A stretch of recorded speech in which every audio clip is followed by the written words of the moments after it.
Hi everyone, it's Mrs. Sermon. I'm going to be showing you today how to make a crayon rubbing just like this one here.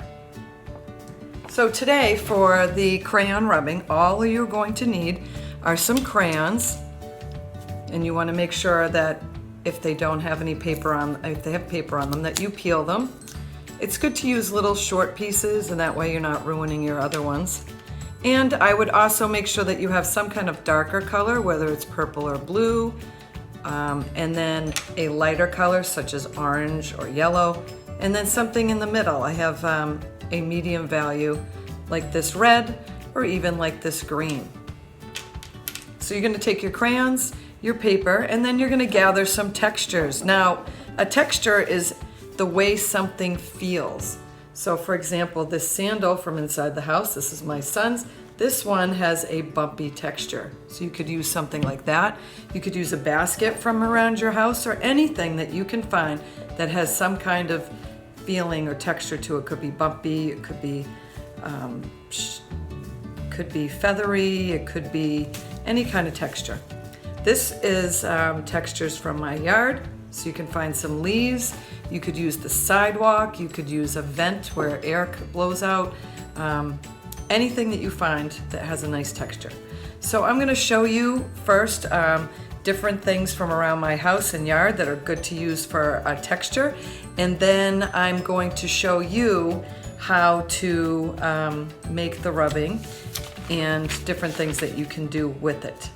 So hopefully you'll come up with some great ideas today. I'm looking forward to seeing everything that you share with me. Thank you.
So here's my finished piece. As you can see, I used the lighter colors underneath, the orange and the light green, and then layered darker colors on top of that by rubbing those last. So here's another way you can set up your paper. I set this up more symmetrical, where I have the same things on both sides, and I created a border or a frame using a spiral of a notebook and those dots from the chair. Remember to put the lighter colors on first and then work with the darker colors on top so they show up. There's lots of things you can do. You can even try cutting some of your pieces out and reassembling them. Try to be creative and come up with your own ideas. Whatever you do, please share it with Mrs. Sermon or Miss Green. And I hope that you have fun with this. Have a great day.